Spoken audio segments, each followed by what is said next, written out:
What's up? What's up? Real MVPs, Ricky Widmer here, and we are back for another edition of MVP Sports Live. I am joined, as I always am, with my beautiful co-host, Dave Oster. Hey, everybody. And Dave, we've got a kind of different episode today. So our plan coming into today was, our rundown was we were going to talk about the planned boycott between the Raptors and the Celtics, and then talk about other things. We had the Nate McMillan news. We had NFL news. We had some college football news. All of that is getting either pushed or canned. Probably the Nate McMillan one we'll talk about tomorrow. But because what has happened in the last hour, today we are just going to focus on what's going on in the NBA and kind of how it affects and what kind of impact it'll have. So today's show is going to be very different, where it's usually many topics, but it's going to be just one for today. Let's do housekeeping quick, and I'm just going to get right through it really quickly. Discord, join if you haven't, link down below, ! Discord in Twitch if you want to join. Right now, there's a ton of conversation going on about the boycotts in the Discord between a ton of different people from the Real MVP family. Also, these will be on podcast services eventually. Thank you for your patience with that. Remember, we're on twitch.tv/MVPvids. You can always check out the show Monday through Friday, but if you ever miss one, we're also on YouTube, MVP Sports. And then last, patreon.com/MVPvids is how you support us. And thank you to our Patreon producers, Pat Hill and Philly Sean. But Dave, let's just get right into everything that's going to be going on today. And here's the timeline of how events happened. So about, I want to say 10 minutes or so before the Magic Buck game was supposed to happen, Woj tweeted out, the Milwaukee Bucks still haven't come out to the court for Game 5 with the Orlando Magic. There has been some discussion within the Bucks about a boycott, sources tell Malika Andrews and me. NBA officials have gone into the Milwaukee locker room. Couple minutes later, the Milwaukee Bucks have decided to boycott Game 5, sources tell ESPN. This then rippled down to the Rockets and Thunder decided to boycott their Game 5, which was going to take place tonight, and that later rippled on to the Laker-Blazers game, where Woj tweeted, the Lakers have a team meeting to discuss the possibility of boycotting Game 5 tonight against Portland. And then moments later, the Blazers and Lakers won't be playing Game 5 tonight. All NBA games are postponed. The Game 5s of each series will be rescheduled, the NBA said. And then kind of the last big tweet Woj put out was, the NBA owners and front offices didn't see this wave of player boycotts coming today. Hours ago, they all expected to be playing these games tonight. This is a pivotal point for the NBA and professional sports in North America. And Dave, kind of the general topic I wanted to put the focus on with this is these boycotts. What kind of an impact will they have in general, either on sports, either on the racial injustices that they are protesting for, the changes that basically we've seen all over the United States about change needing to happen. I've always said I love this in the sense of actions speak louder than words. It's easy to go in front of a microphone and say, hey, things need to change, blah, blah, blah. But when you're actually putting owners in the NBA in kind of a situation where, hey, you're not making money tonight. You're not going to make money off of me when there are bigger things that need to be changed out there and the light needs to be on something else. What kind of an impact do you think these boycotts are going to have, if any? Yeah, I mean, it's hard to get a solid grasp on what impact will happen from this. I think it's a good starting point. I agree with you. I'm happy that players have the ability to protest what's going on in any way they see fit. Mm-hmm. I think it's awesome that the NBA is one of those leagues where players have their own face, have their own identity, and have their own ideas. And this was an idea that as soon as events happened, there was conversation happening, there was talks. And then clearly teams took action from that and said, hey, we're just not doing it. Mhm. It's not happening today. I'll be interested to see what happens going forward because there are wild speculation over, is this the end of the bubble? Is this, they're going to take a stand for a while, or is this a one game thing to check those owners and try to gain some additional awareness to the cause and maybe get some pushback from the owners as far as, hey, we don't like what's happening in these communities. You guys are the ones with the massive amount of money and who back certain politicians, and Mhm. things need to change, and it needs to come from everybody. So I think that's kind of the big question is, I don't know if this is a one-day thing, but I think that there was a message sent today, one way or the other, and I'm happy that they were able to send it. Well, and that's even something that you mentioned that I put in the Discord of when the NBA was restarting and we had the scrimmage games before the bubble. I remember Lou Will being one of the guys, but the Discord said Dwight had mentioned it, Kyrie had mentioned it. There were other players that brought up this point that Lou Will did of he's like, we shouldn't be playing games right now, because this was when we just started the bubble. We were also coming off of another shooting, there was the George Floyd stuff, and then that kind of snowballed to everything we have here. But like I said, hasn't been the only one. We've seen the Breonna Taylor things going on too, and he made the point of we shouldn't be playing because we're taking away from where the spotlight needs to be. And you're right. Right now, the big decision is this the end of the playoffs? Is this the end, period? Because to me, that would be a huge stand. But in order to impact the NBA in that way, we would have to see this same thing tomorrow. We would have to see Raptors Celtics. We would have to see Jazz Nuggets also say, hey, we're not playing also. After 2 days, 3 days, how long is this going to go? That's the question, because doing it one day is fine, but one day is not going to kind of ruffle as many feathers as even on Wednesday. Let's say, and I'm not throwing this out there to put them I'm just under saying, the bus. if you check our Discord right now, Jake just dropped in the tweet from Woj. The season is in jeopardy. One vet player tells, per Rebecca Harlow, multiple players considering leaving the NBA bubble. Wow. I would say that would be huge. This is very much the brink of the season right now. It's that big and it's on that close of an edge that we're just waiting to see what happens. And I mean, the frustrating thing is that they can do this, and I'm happy that they have the ability to. But you're right; it's what change will come out of this. Where can we get some traction on things changing? And if they're doing it, great. What about football? What about baseball? What about all these other sports?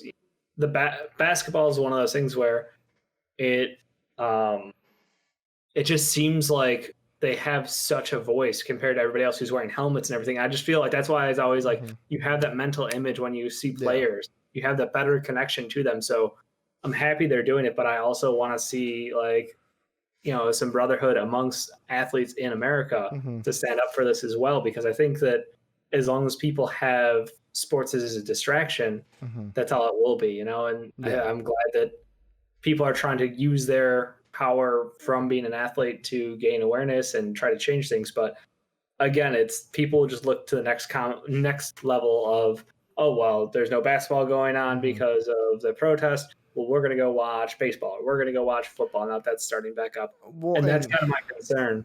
It puts okay, let's say the NBA ends where this season's over, because there's a part of my mind that went, because of the coronavirus and the bubble, this doesn't have, it still has an impact, but it doesn't have as big of an impact as it would if the bubble wasn't a thing. Because, think of it this way. If Game 5 tonight was in Milwaukee and the Bucks said, no, we're not playing, that means that, you're directly affecting the state of Wisconsin. You're affecting the the money in that state, the money I mean, that your government think about the thousands of fans who would be in the area and would be that, like, I want my money back because they're not playing. or they would join in the protest, or Yeah. they'd have feelings about it. And that's the Mhm. thing, is like, one way or the other, it's getting people who are all fans of the sport, but also, pay attention to the real world. It's like, Mhm. look, shit's broken out there. Yeah. And I think most of us understand that. And I think most of us are on the same page as far as change needs to happen. It's just a Mhm. matter of, get out, vote, make sure you take care of everything when the time comes on that end. But in the meantime, like, how can we make change happen in the short term? Because it feels like now that everything is on camera, now that everything is being recorded, it's happening more often than I think anybody cared to realize or Yeah. wanted to believe. I think Well, that's a scary thing for a lot of people who aren't from those neighborhoods. and Like, go ahead. go ahead. No, you finish before, 'cause I'm gonna move it into. I'm gonna take this and kind of slide it into the next point I was gonna Sure. make with it. No, I mean, I think it's a thing that we grew up in a very small town, and we had a very different relationship with police in a small town. So our view on the world is different than somebody's view on the world who grew up in a different city in different Yeah. circumstances.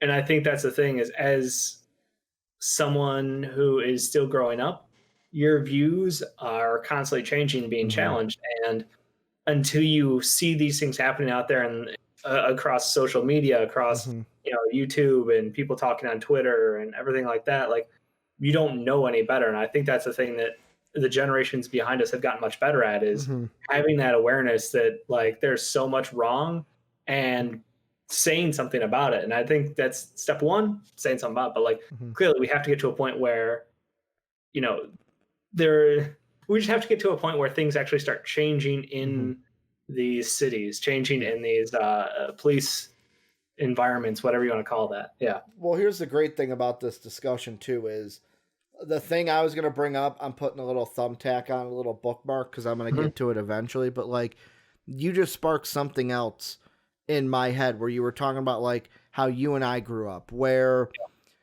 like, because I still live in the community that we grew up in.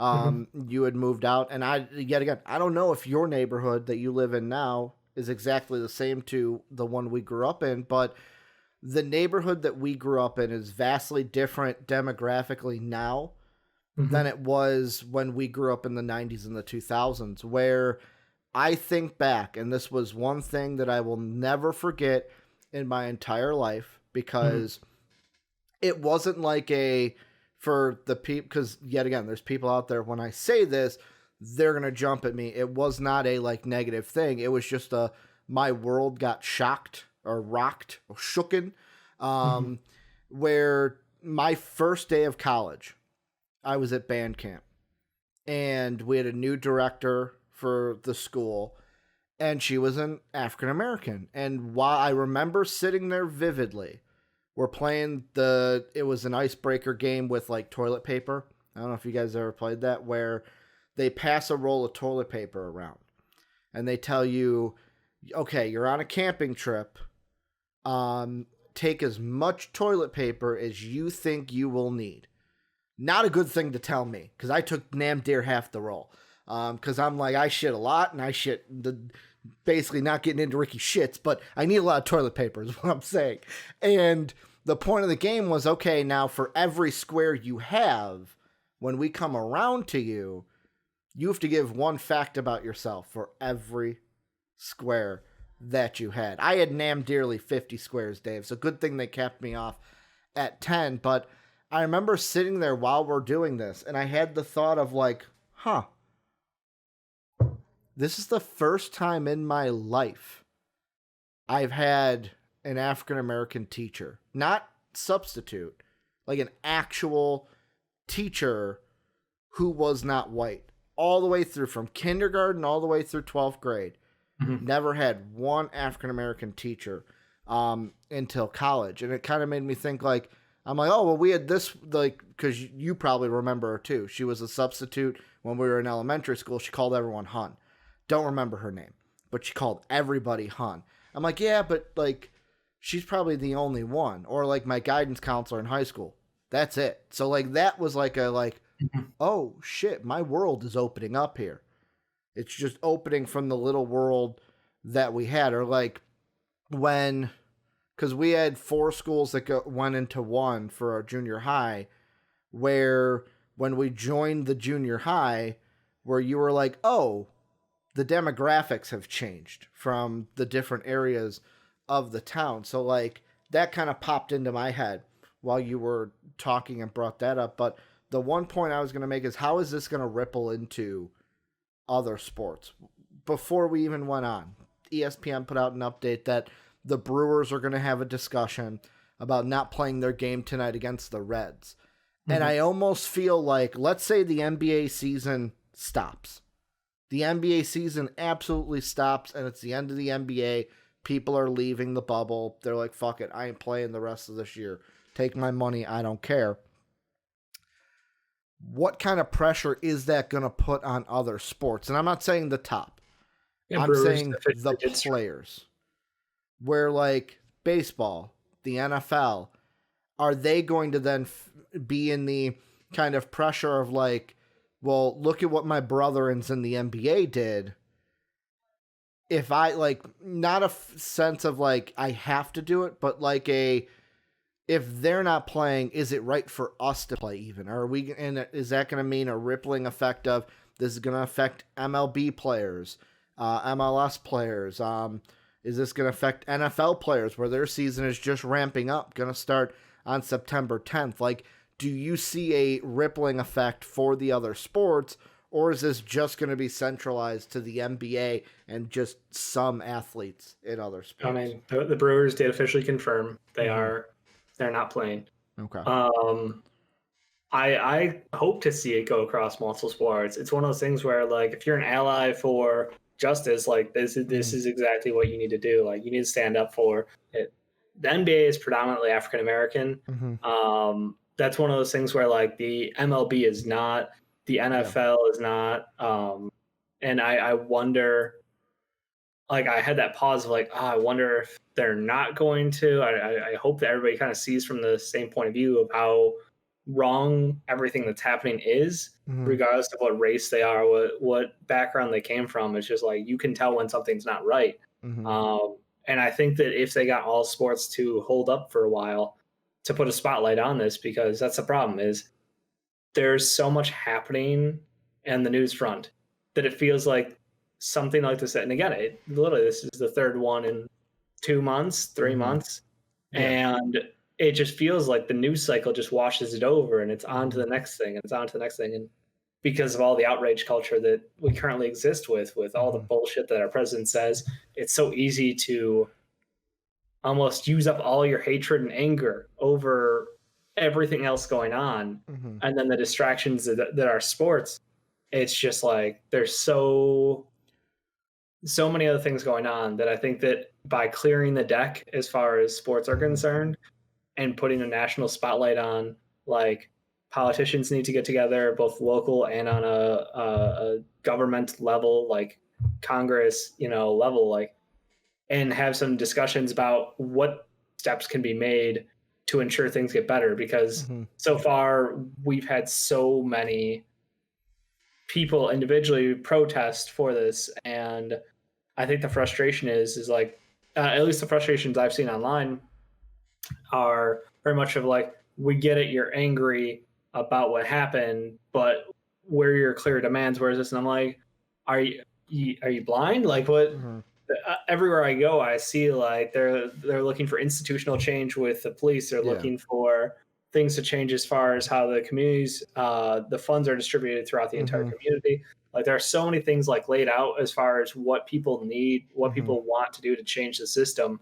And yet, like, it just seems like people just want to throw up their hands like, oh, well, that's too much things to change, and I'm not in control of that, so it doesn't happen. And it's just like, well, I don't know. It's mind-blowing at some point. There's things I want to get to, but I want to go off of what you were saying. It kind of stems to a conversation that I was having with Jake, one of our patrons, where, because with me, I've been looking on Twitter, seeing, like, that's the thing I do. When I see a video on Twitter, I immediately jump to the replies. I want to see 3 things. First off, what's the general consensus, what's the one side saying, and then also what the other side is saying. Mm-hmm. Because like when I see it, I have like a, what's the word I want to look for? Kind of like a preliminary kind of like idea of like, okay, this is where I think I feel. And then you look for the facts. You try to look for, because that's another problem that I think is with us in general. And it doesn't just fit in this one area, it's all over where something happens and it's like, all right, we're going to jump right away. We're going to jump right away on this. And then it's like, well, wait. Let's wait for the facts to come out first That's the toughest before we part. do it. And like, Because the initial outrage is what, I mean, that's what yeah, drives that reaction. It's, the you know, outrage, but also on the happen, news cycles that you talk about, we got to get it out there right away. If we don't get it out there right away, we're going to lose viewers, kind of a thing. So it's a double-edged sword. Yeah. And what I was talking to Jake about was, you look at some of the like facts, I'm going to say, because that's the first thing I'll say.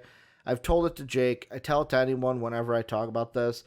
I am not an expert. Don't think I'm an expert. Like, I'm not giving you insight, analysis, and opinions here. I'm just telling you like what I think, what I've saw. And I, like I mentioned to Jake, I'm like, well, most of the stories and most of the reports said had a knife. There's a video, a second video that I'm not a linguistics expert or a really like, oh, I can listen to something that's barely visible and tell you exactly what they said. I'm not that kind of guy. I'm not that expert. So maybe I'm wrong. But the two consensus there is, the one side is, he said, get my gun. The other side is saying, get my son. Do I know what he said? No, I wasn't there. And Jake brought up, yeah, but there were 4 of them. They could have tackled them. And I'm like, yeah, you're right. Things need to change. Things need to, because that's the one thing that I feel like, where you say like, what are your list of demands? And they're like, well, we want to, the whole thing with defund the police, where it's like, everyone thinks of that as, we're just going to take all the money from the police. It's like, well, no, we're going to reallocate where we spend things. We're not going to completely just ignore one part to focus on everything else. We're going to allocate it properly. And one of the things that I saw, I was watching a donut operator video. Have your opinion about however you think of him. I don't care. I'm not a huge fan of him.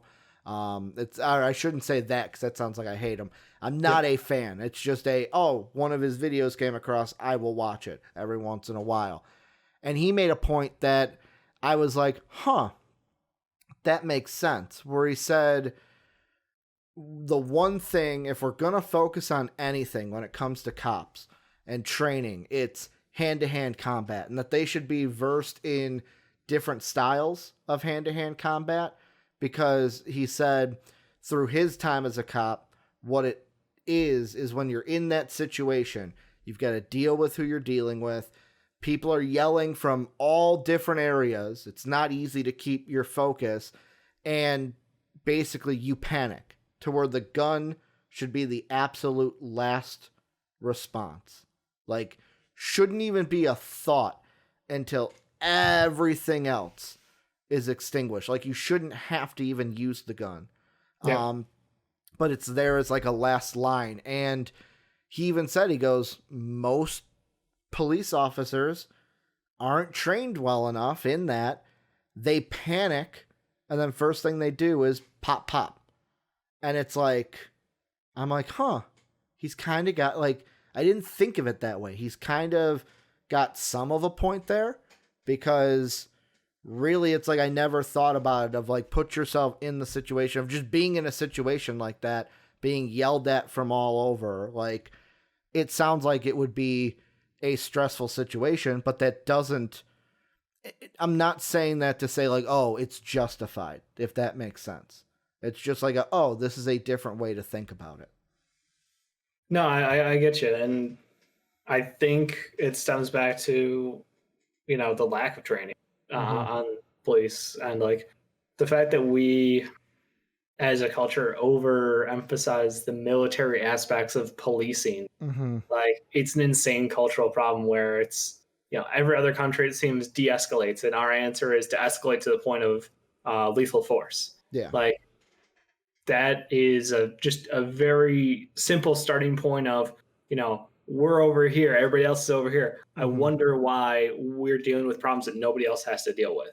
Like we start off completely on the wrong foot there. Um, Again, the lack of training. I mean, the lack of time in training required to be a cop is insanely short. And you had mentioned the defunding the police, being a call for, the police aren't the answer to everything. Yeah. I think that's a problem that like a lot of people brought up was, you need people who are trained to handle social and domestic disputes, who can talk to people and have those conversations, not the police who come there and escalate situations to the point where people are getting dragged away in handcuffs and shit. And it's just like, there's so many different ways they can take this. And then again, at the end of the day, it comes down to like police unions defending people who committed these crimes, who are cops, and they're not being accurate repercussions for their actions. Yeah. And that's, I think, what is the most frustrating to everyone on the outside to see is like, wow, that guy just shot someone 7 times, and what's going to happen to him? A couple weeks off, and then, even if he doesn't get back with this group, he will go to a different police station, maybe in the state, maybe out of the state, and get another job. And I think that's it's that level of frustration of like, this is why nothing's changing, because we're not doing anything to change it at the base level. It's not going to roll downhill. It is such a huge topic that I know we're not. I don't feel qualified to talk on it. I like you said, I'm just giving some thoughts and some feelings that I've got on it, and it's where we're at. Yeah, it's like we're not experts, and plus, like the thing with this is, this probably should have set up front with it. But also, thank you, Grape Alchemist. Thank you, Jake, for the raid. Coming in a serious topic today. Jake raiding us right now. But I should have said this up front, where the thing with these conversations is the only reason I hate having them, and I actually just had this conversation with Brandon, because Brandon and I were talking about someone we know, and it was more on the political side of like, oh, well, they hate you because you're red, and they hate, like, it's like, even in that sense, people can't have a conversation anymore. Like how it is in the world, it's like, I bleed blue, you bleed red, I hate you, you hate me. And it's like, no, guys, we can have a conversation. It's okay to disagree with someone. It's okay. Like, if it's coming from a place of hatred, or if it's coming from a place of like evil, that's different. But like, I feel like even in this country, we don't have enough constructive conversations, and people are even afraid to even give their opinion, because it's like, if I give my opinion, someone's gonna think differently than me. They're gonna come after me. I don't even want that headache. It's like, whatever. I don't want it. That's why, like, somebody like, I think about like our channel and everything, and like when I watched Philly D and stuff, I think every time I watch one of his videos, I am glad I don't have to deal with that headache of like, hey, I have to give my opinion on this. And sometimes it's like, I can't give my opinion because I just want to put it out there and I don't want to sway anyone. But this is not something that is just central. It's a big problem. One thing I do want to go back to a little bit without like derailing everything. JD brought up in Twitch chat, Texas cops only have 6 weeks of training, and I agree with him. It's awful. It's not enough. But also, you have the, where is it? JD said it. Unless he got rid of it. Oh, right here. Definitely won't happen in the NHL, unfortunately. And what we were getting back to of like, I feel like the NFL, this is the most crucial for, because they fucked up before. I feel like the NFL, like, I'm not talking players, I'm talking the NFL, needs to handle this correctly, because like I said, they fucked up before. Like even Goodell has been like, yeah, we probably shouldn't, and it's like, really, probably shouldn't have handled the Colin Kaepernick thing the way Probably. you did. No, you should have handled it a little bit differently than how you did. And it's ironic, I'll say, that Gil Brandt on Twitter said that all of this is happening 4 years to the day since Colin Kaepernick took that knee on the field for the first time. And with the NHL, here's the thing. I don't know if it's not going to happen in the NHL. The reason why I say that is even the NHL has had like the Stop Racism, the Black Lives Matter at their games, to where I kind of feel like if NBA ends, and then if that ripples over to the NHL, to me, that means, holy shit, this is making an even bigger impact than I thought. Because not only is it branching off to a sport that is, like you mentioned, the NBA is primarily African players or African American players too. The MLB is different. They're more of the Hispanic, I think, is the primarily demographic for baseball, where NFL is mixed, where hockey is mainly white, but also mainly non-American. So you would have not even just players who aren't American. There's a lot more teams in Canada in the NHL than there are in the MLB, NFL, and NBA, to where even I saw a clip today of Mujiri of the Raptors being asked a question by Draymond. And Draymond was like, you guys were one of the first teams to like be in front about this. And he goes, you're not even like, he goes, not saying it in like a, why are you doing this? You're not American, but it's like, you're not even from, your team is from Canada. You're not even from the United States. And like, that to me is like, that's what speaks to this, is that he firsthand experienced racism in America. I mean, like in front of a national televised audience at the championship of the NBA season. That was after they won, right? Yeah. He was going down to the court. He was walking his way around the edge of the court to get on and celebrate with his team. And it just, again, blatantly wrong cop stops him, shoves him, is the aggressor in the situation, refuses to see the badge showing his credentials. And then everything is on camera, and they claim first that, you know, the cop did nothing wrong. Then they claim that a false story on his behalf, trying to protect him. And it's like, we have the video now, and clearly you're in the wrong, and yet nothing's happened. And again, that is exactly why, like, Masai Ujiri, amazing guy in the first place, but like to be able to go through that situation at that time and be able to push past and just be like, you know what, this is so fucked up on so many levels, but I'm here to, you know, go celebrate with my team, and then we will handle this with a lawsuit later. Like, he handled the situation as well as he possibly could. And even like he mentioned in that interview too, he goes, this is not just an American problem, or this is not just an American issue. He said, where this is an issue that, yes, right now it's focused on America, but like even in the past, we've seen things happen in Canada. We've seen things happen in London, where they also had protests in London about it. And it's just, this is a global issue. Right now it's focused on us because we're having the most unrest about it, like we should. I'm not saying we shouldn't, but it's just, this is something that everyone should be able to get behind this, Dave. Like, it was brought up in the Discord when the Bucks were boycotting, of like somebody, I can't remember who it was like, nobody is gonna combat this, right? And of course I brought up, you always have those shut up and dribble idiots.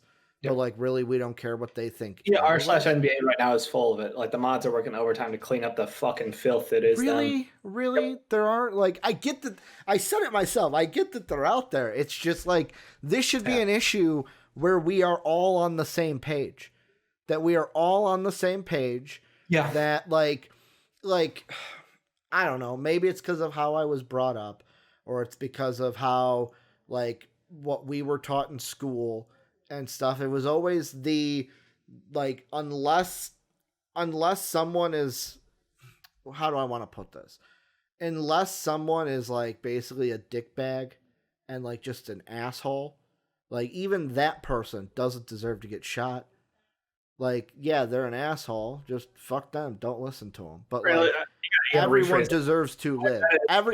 Everyone deserves to live. That's what I'm saying. Like, everyone should be able to get behind that. That the human life is the what's most important here. Am I wrong? That's probably how I should word it. Is that life is important and everyone deserves to live.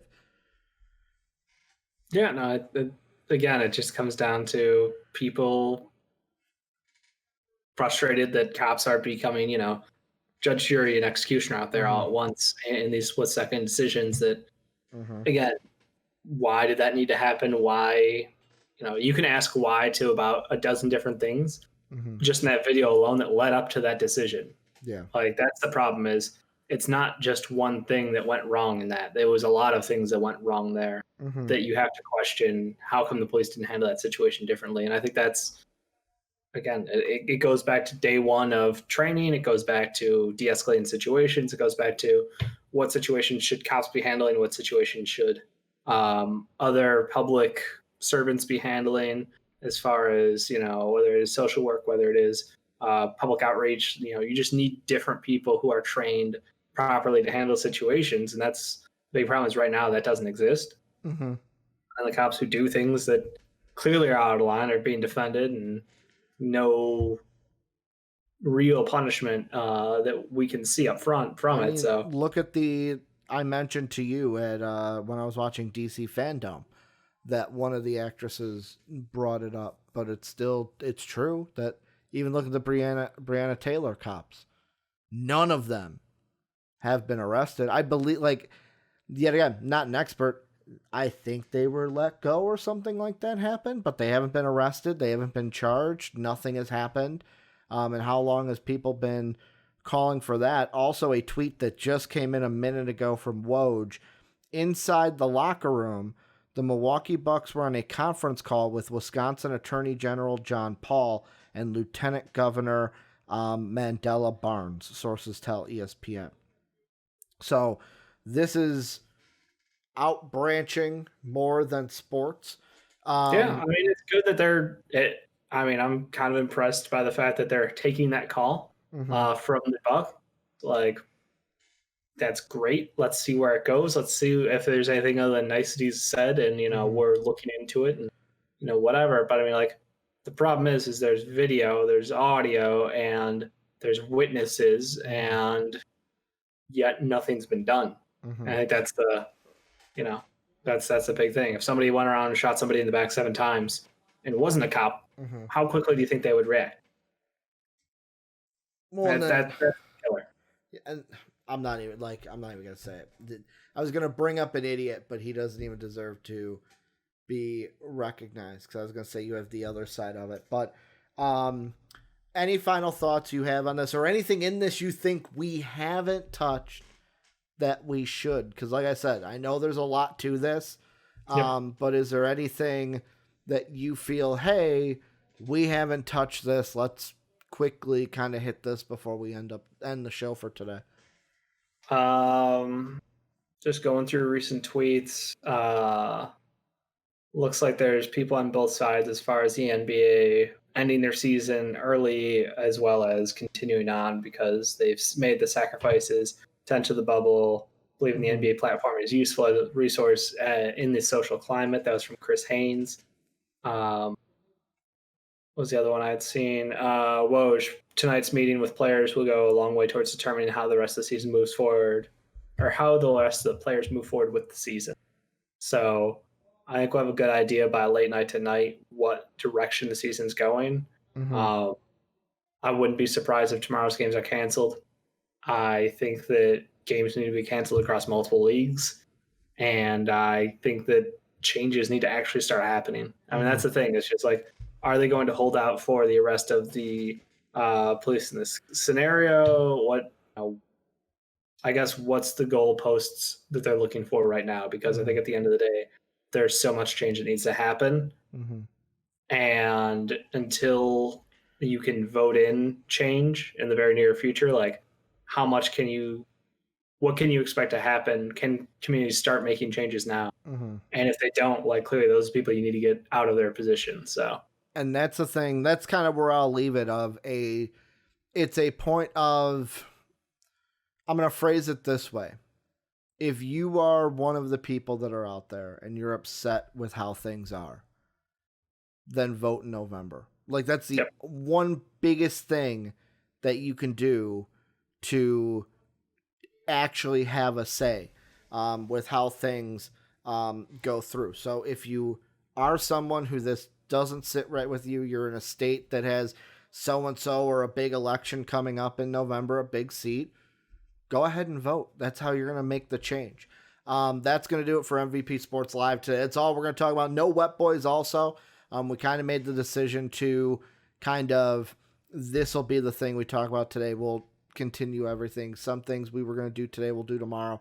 Wet Boys will be back tomorrow, obviously. Thank you guys for checking out this episode. Let us know what you guys think down below in the comment section if you're watching on YouTube. Remember, twitch.tv/MVPvids is where you can check us out live Monday through Friday. However, we're always on MVP Sports on YouTube. Go ahead and join that Discord down below in the description on YouTube. !Discord gets you the invite link on Twitch, and then patreon.com/MVPvids. That is how you help support the channel. And thank you to our Patreon producers, Pat Hill and Philly Sean. We'll be back for another edition of MVP Sports Live tomorrow. Games Live is coming up shortly with Soapy and myself. Got some big things to talk about there. But as always, have a good day, everybody.